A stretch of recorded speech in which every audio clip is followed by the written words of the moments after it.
All right, welcome everybody. Can you hear me okay? Yes, yes, we can. Good morning. Awesome. Good morning. Thank you for joining us. You may or may not know that April is Financial Literacy Month, so we're trying to bring just extra education to our members in the community with seminars, with content. You'll see some things and tips on social media and email.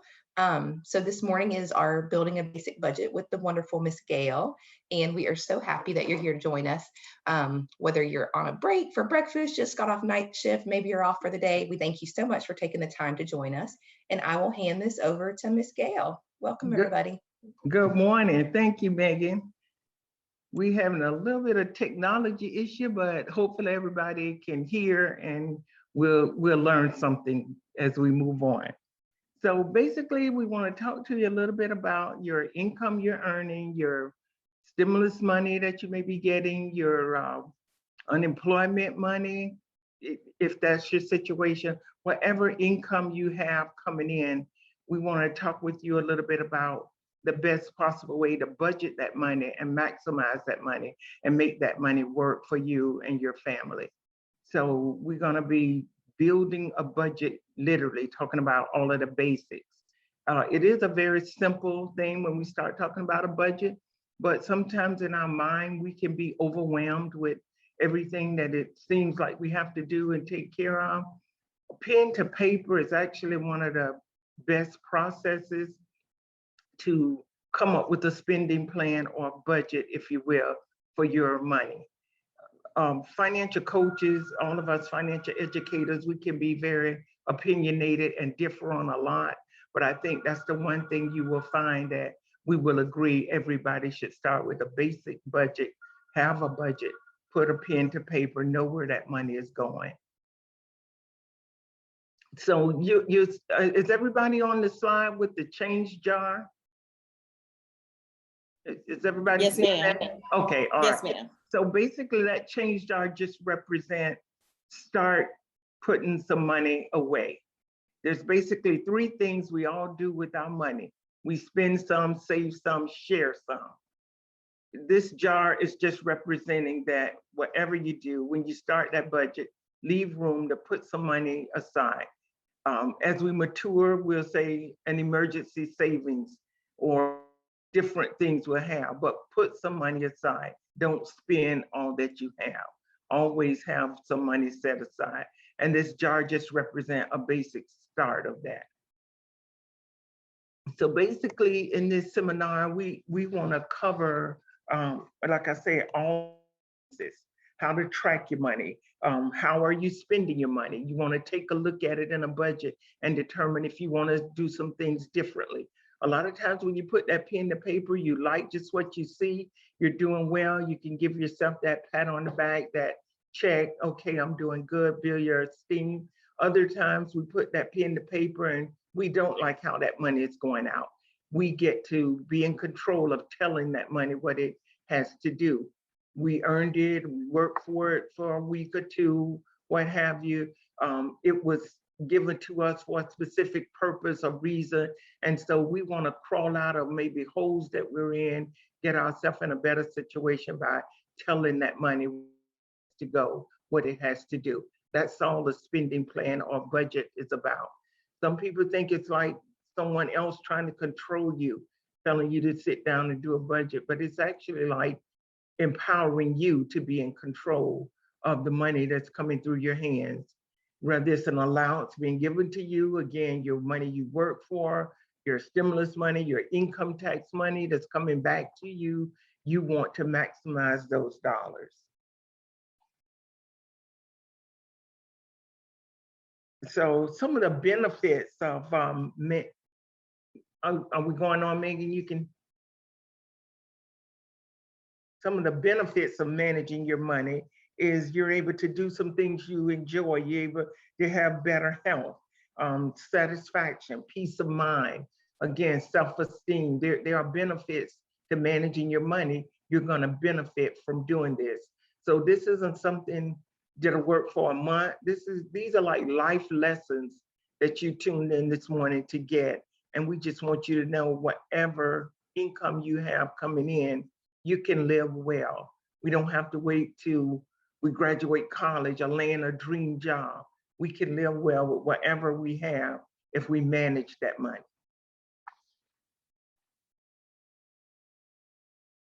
So this is just kind of like my idea of what we all have to do to get better, to do something different. We have to ask ourselves the tough questions. We can sit and talk about money all day long, but a lot of it is up to the individual's habits, things you do or don't do that you may be able to control. So just take a minute in your mind and think about these things. Ask yourself, are you neglecting emergency savings? Are you not putting some money aside? Are you spending uncontrollably? Do you spend too much? Meaning, do you spend more than you actually make? And so you're going in debt week after week, month after month, and it's really piling up on you. That can cause you to be stressed. And again, the benefit of that would be to sit down, have your budget, tell yourself this is what you have for spending and get that up under control. There's a concept out there, age old, that's called pay yourself first. And this, that sheet that was asked yourself, are you paying yourself last? Meaning, do you not have a plan to save some money? So this chart right here, again, these are all about you. This is an excellent time when you're doing a budget to have that selfish attitude, because it really is all about you and what you want. Setting SMART goals. SMART goals are specific, measurable, adjustable, realistic, and time-oriented. And SMART goals can be whatever you want them to be. Remember, this is all about you.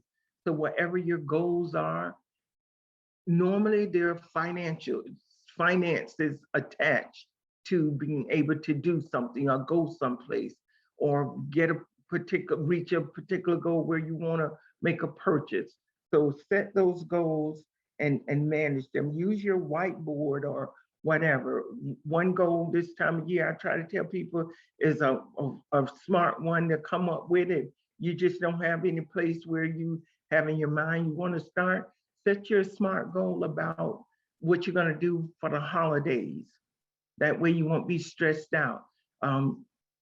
If you're not a member of One-to-One, join the credit union and join the family and set aside some money in a holiday savings. If you're already a member, but you don't have that holiday savings account, you want to put some money aside. That's what you can budget for your holiday expenses. So this is still early enough in the year where you can do that and be successful with it. Basically, there are 3 types of goals out there: short-term, intermediate, long-term. And I just gave that example of the holiday savings. And say you set a certain amount aside, that's what you want to spend. You may have to cut back on the number of people you're buying or the amount of money you're spending on each person. Or you may be doing fine. You just have a plan for where that holiday money is going to come from, so you don't have to stress during that season. You could actually enjoy family, enjoy that time. Remember, your goals don't need to fit a specific criteria. They just have to fit what you want. So don't be too hard on yourself. Be kind to yourself regarding you can do what you want to do. Remember, these are Christmas gifts. These are holiday things that you're giving away. So you can create a moment that you can do them in a way that will work for you and not stress you out. Know the difference when it comes to investing for long-term goals, saving money for intermediate goals, and budgeting for short-term goals. Those are different things. Normally, investing money, that's where you're going to put your money to work to make more money. Saving money, that's where you want to always say, I have some money put aside. When you're listing your bills in your budget, list yourself as you have to pay yourself. That's what that concept is about. And it's been around for years, have proven and tested to be true and work for families for years.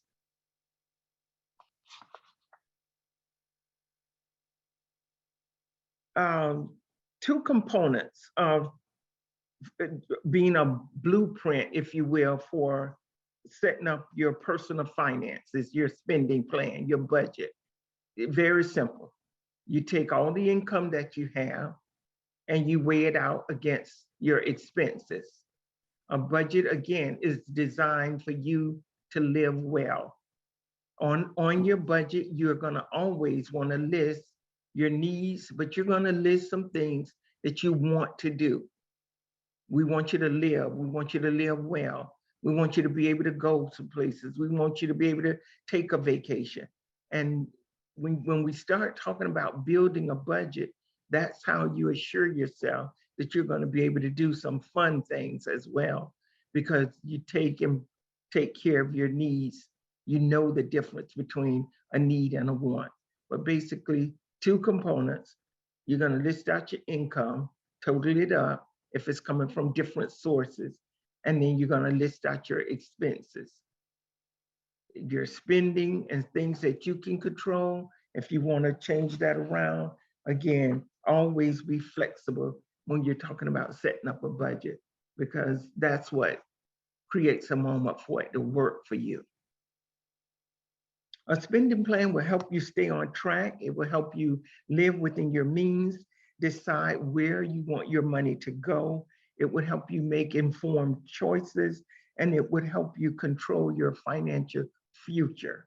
And so that's very, very important, because in many cases, during certain seasons, some of us spend to the point where we really forfeit our future for the spending that we're doing today. And we don't want to do that. We want to be able to live well today, but recognize that there are things we want to do in the future that may be even bigger than what we're looking at buying today, or the item that's got us so emotionally controlled because we're thinking, oh, I just gotta have it, I gotta have it. You gotta sit back and think about it. Is it in the budget?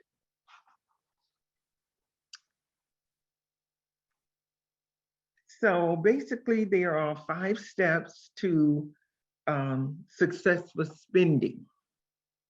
And some may think, oh, I don't need any steps for spending. I just go out and go for it. Well, if you read up about how we're getting over indebted and getting into a lot of debt, a lot of it is known to be from emotional spending. Again, like I say, just heading out to the stores and just gotta have it, all emotion.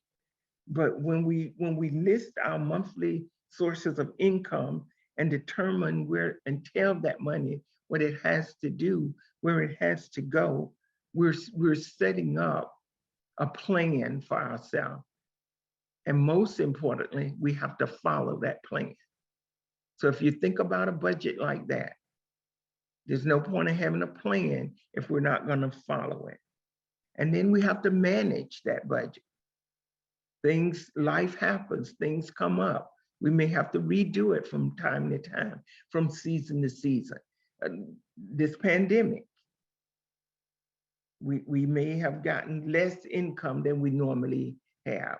Some of us had to rearrange things at the house to work from home. May have been a few expenses involved. Maybe the company took care of some, but there may be some things just the way you want things set up. May have been some expenses involved. You got to pull that money from somewhere. So again, be very open to that budget work during that season. Now I need to be flexible. I need to manage my budget.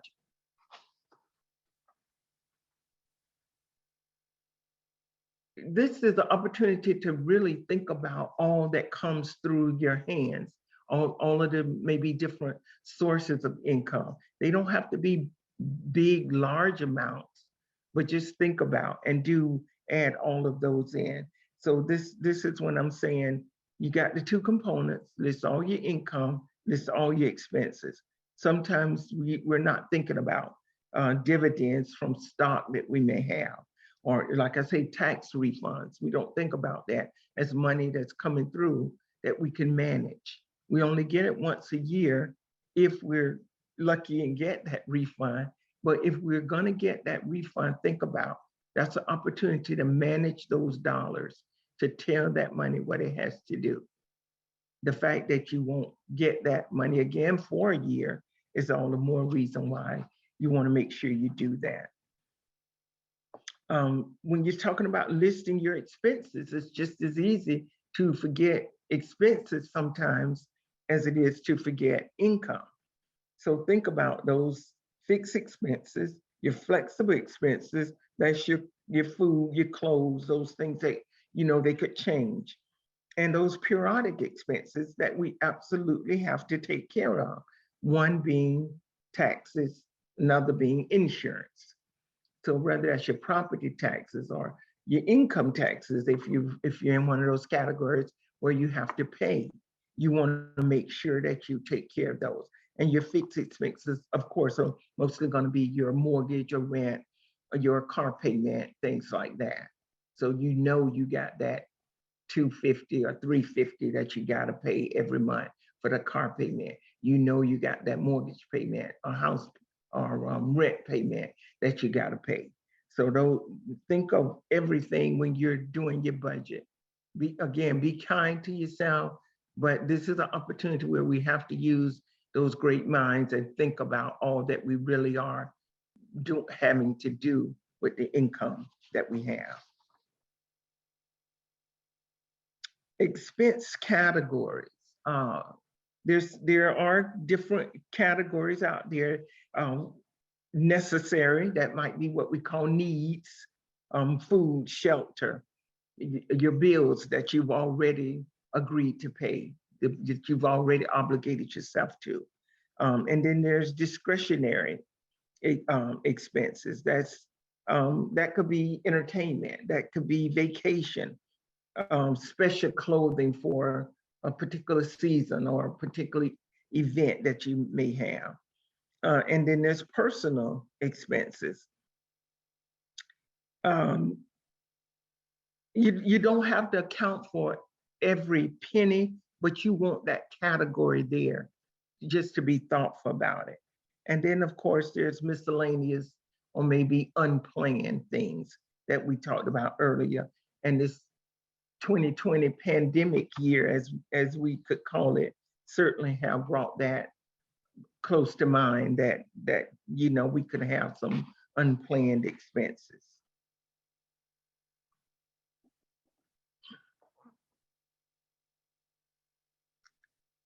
Now, this is one of my absolute favorite things with regards to knowing where our money is going and having the ability to take a look at it and switch it up. I would call this a definite proven method. Tracking is what I call it. You can use your checkbook, you can use a old piece of paper, different ledgers you can use. There may be some things out there online that you can use, but track your spending. Maybe after we get off, you'll say from today for a week or 2 weeks, track your spending before you start your budget. See where your money is going right now. What are you doing with money? And that will help you in those miscellaneous categories. And that will help you say how much you're going to allow yourself. It can be, something simple, but how much you're going to allow yourself to spend on your morning stop for your tea, your coffee, whatever it may be for you.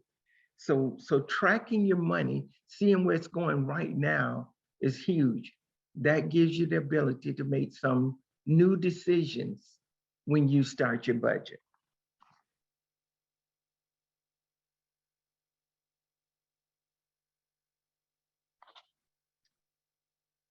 This one kind of just highlights the little things add up. And again, you just want to calculate the cost of what we oftentimes call little things. But if you do it weekly or monthly and even go annually, you will see you're spending quite a bit of money on things that we may be really labeling as little things. Oh, that's only $3. That's only $5. But if we're doing it daily or a couple of times a day, that money could really add up.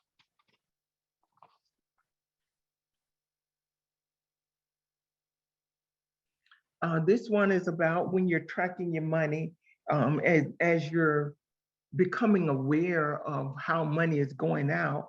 It's very important that you are able to communicate these things with each other if you're doing your budget with anyone. So if you have others in the household and you're working together, I would include family. Some people say, oh, well, I don't want to burden my children or whatever, just my opinion. At a certain age, I think it is good to communicate to kids, the cost of things. It make them aware of the expense and what this looks like in the budget and what it looks like when we haven't budgeted for that. Give them a little bit of responsibility that they need to let you know in advance when they get those notices from school about a particular field trip or activity they want to participate in, or if there's a fee attached to being in some after school program or some sport and something you have to pay, giving you a little bit of heads up because you'll know that money is in that discretionary fund or that miscellaneous fund in the budget. So involving them to an extent, I think would be good, but other adults for sure, 100%. You want to sit down and communicate and not just, boast about it if you're doing really good and the other party isn't doing so good, but, be of help. You can say, well, I tried this coffee and it's just as good. And maybe, maybe it's a little bit less, or maybe we're making the coffee at home if that works for you. And not picking on the people that have to buy their coffee. That's just an example, but we all have something that we can pull back on.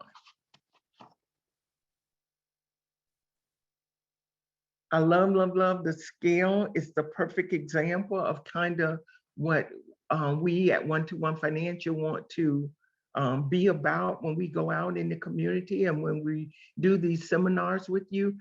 We're just looking to have you have a balance with your money. And so this scale just perfectly represents that to me. Take your income, your expenses, and you want to balance out. Of course, we don't want you to be overwhelmed if you don't balance out, because we're here to help you with that. So if you're outside of budget right now, you need to get things lined up, you just got more debt than you can handle, all is not lost, because we're here to help you with that. Beyond what I'm doing out in the community with financial education, we have Green Path Financial Wellness that we pay to be another resource to you. So we pay for it monthly. So we stay away from the word free because we want you to value it, but it is free to you, but we've taken care of it for you. So that balanced approach with those scales is what we really want you to have with your life, your money, your lifestyle. So this is a cash flow statement, So if you've never been the CFO, the Chief Financial Officer at your office at work, you are your own Chief Financial Officer. And you have to take responsibility for money going out, money coming in. And again, this is just an example for you to think about streams of income. This is just an example for you to think about what your money going out looks like. And we just listed some things. Yours, of course, is yours. So you're gonna own it. You're gonna use your own pattern for what you have to do and like to do. So this one is just an excellent opportunity to take back. Where did your money go last year? It's that same concept that you have the ability to start afresh and tell your money where you want it to go this year.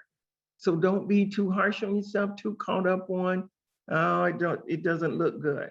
Remember, this is something you want to sit down and do. If you need help, You can always reach out to me for help. We can talk about it, but ultimately you want to know. Some say, oh no, I don't even want to know what happened. Yeah, you want to know where your money go last year, because that's going to be a contributing factor to how you're going to do your budget, to make sure that you accommodate all of those areas that you slipped through or didn't do so well in last year.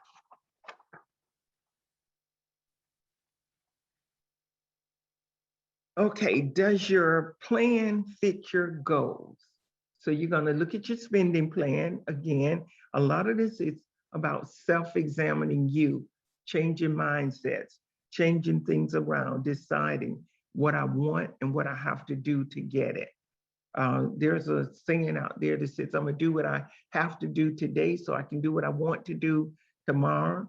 A quote that I like to use, I pretty much have stolen it from whoever came up with it, but it's kind of a mindset you can have, like, here's what I have to do today so that I can have plans, make my plans for the future come true and be able to do those things I want to do.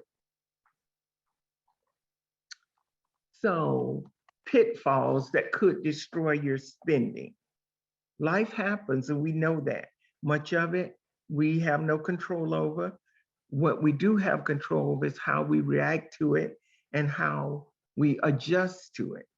So, medical expenses, holidays, vacations, repair bills, auto accidents, lack of emergency funds. These are all considered pitfalls that we could have. And so we want to make sure that the one thing we know we can do is put some money aside, build up that emergency fund. It may not take care of everything, it may not, but we'll have a little bit of a start if we start packing some money away. Remember, it can be a piggy bank, it can be a jar at the house, it can be a holiday expense account at one-to-one financial credit union. There's multiple ways you can do it, but start putting some money away, build that savings up.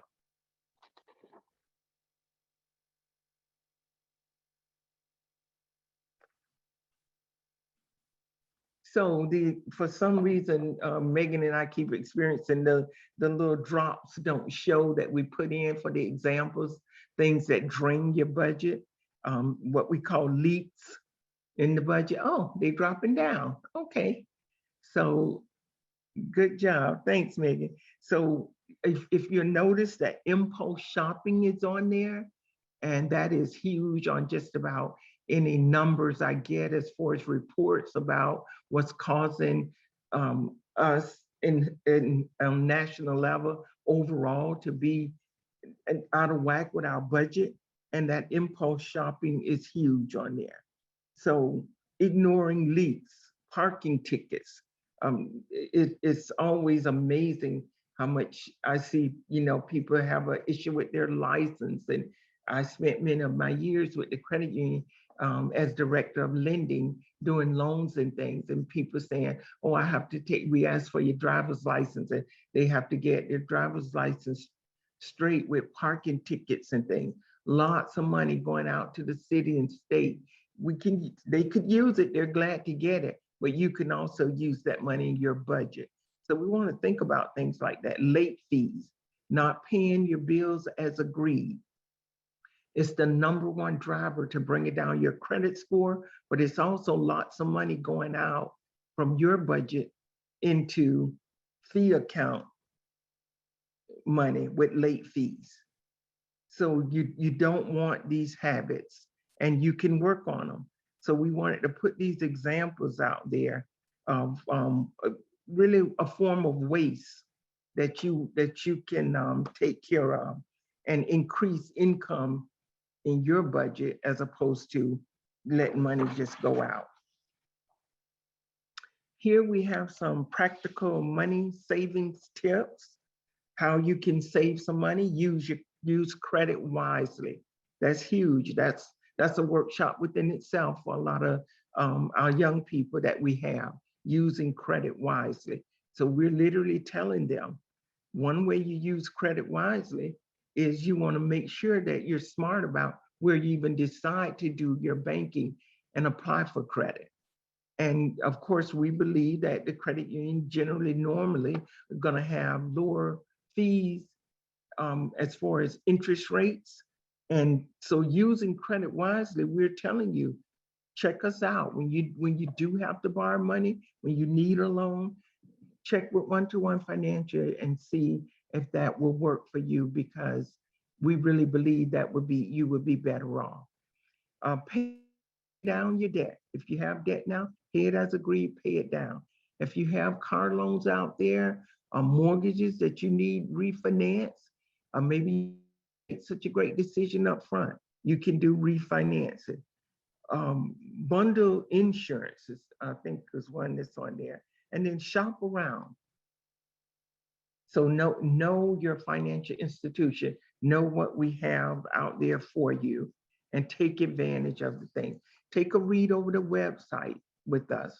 Give me a call. Let's talk about it when you're making money decisions, financial decisions, because you can be a lot better off with practical money savings tips that you decide for yourself than rushing into something emotionally.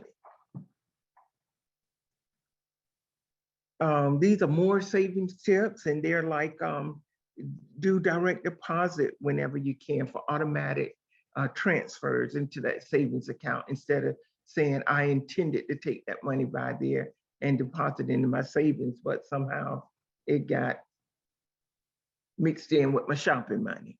So again, that can easily happen. Make a savings habit. If you don't have a place where you're starting right now, I tell when I'm doing my seminars and workshops with the younger ones, I tell them 20 cents out of every dollar at least, put it aside. Don't spend all you have. Use rebates and coupons. Adjust your thermostat. We are in Florida, so if you say, oh, get out of here with that one, I truly understand. Driving sensibly. They say you save money with gas. I try to drive pretty sensibly for safety reasons as well, but you can save some money driving sensibly.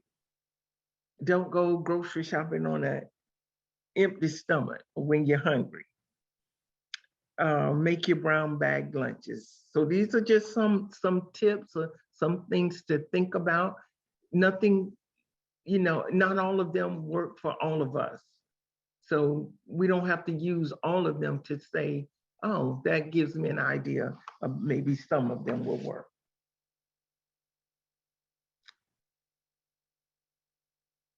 The step down principle, I'm always a little bit leery on that one. I like to put it up because I know we all have different mindsets.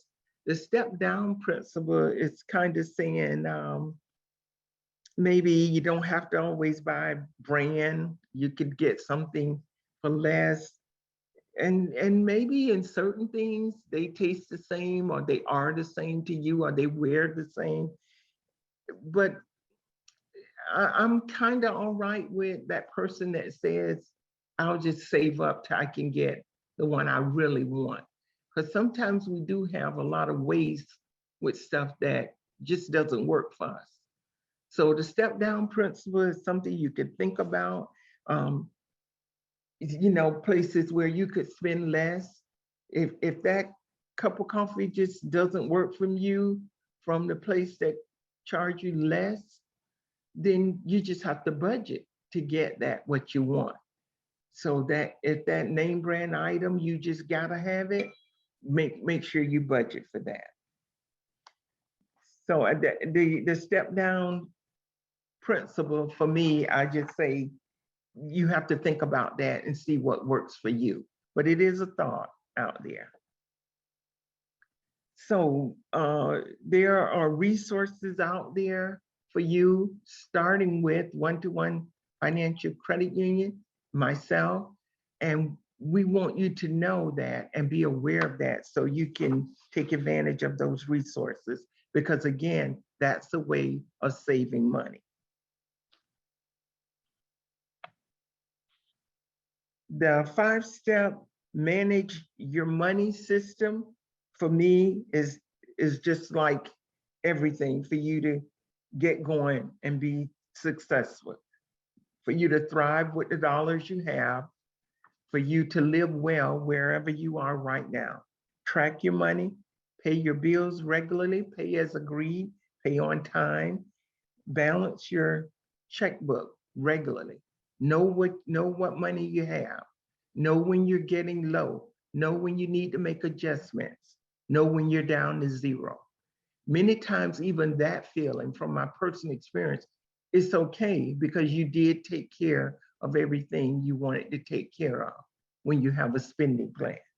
Review your goals annually or quarterly, whatever, however you want to do that.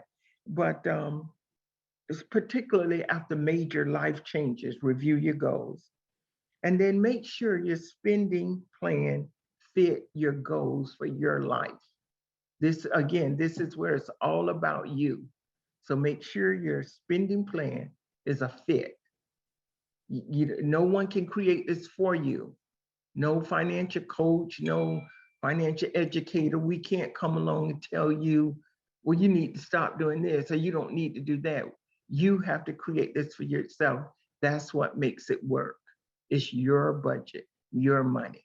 So make sure it's a fit for your goals for your life. So we're going to take action when we get out of the seminar sometime today or this weekend, and we're going to develop our own personal action plan. How do you do it? You find the spending leaks, you set SMART goals, you do your tracking, you create the spending plan. That's just telling your money where you want it to go, what you want it to look like going out. That's taking an account of what you got coming in and telling it how you want it to go out. Audit progress and adjust your goals. Review your spending plan annually. Audit your process, adjusting your goals, very, very crucial to you being successful, because you want to pat yourself on your back, give yourself credit when you're doing well, and you want to make adjustments so you can do well if you're not doing well. So this is not about beating up on yourself. This is about saying, this isn't working. Let me go back and adjust some things. You can do this. It works well. Remember, use one-to-one financial credit union as a resource. We have built in the budget for things like this in the community. We're all about promoting thrift. It's in the philosophy of the credit union. So why not join up with something and someone bigger than you to accomplish the things you want for yourself, for your family, for your kids? We do workshops, seminars, just catering to younger people all through the schools. If your children are in Duval County Public Schools, the likelihood that they've seen me at some after school program or some business math class or economics class, it's great. It's high. That is the likelihood that they've seen me out there. The likelihood that they will see me is even higher. I'm steady getting contacts and calls each day. We take them on and we go out and we promote financial literacy, being thrifty, being savvy, taking advantage of the opportunity to budget your money. My information is on the screen. You can feel free to reach out to me if you need me. I am going to give you a cell phone number. The number up there is direct to my desk. And since we're working from home, I'm going to give you 904-574-1416. 904-574-1416. That's direct my cell phone. My email is glewis@121fcu.org. You can visit us at our website, and you can also find on there more information about the Green Path Financial Wellness, as well as you'll see my information up there and up and coming events or seminars that we will be hosting. We appreciate you joining. We know your time is precious. And we thank you for opportunity just to talk with you about your money. Our whole community will be better when we each individually do better with the money that's coming through our hands.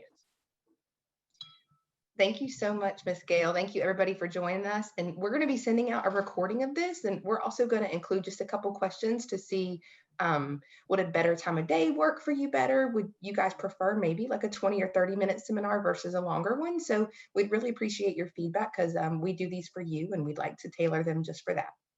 We hope you have a great day. Thank you, Megan. Thanks, Miss Gail. Bye, everybody. Bye-bye.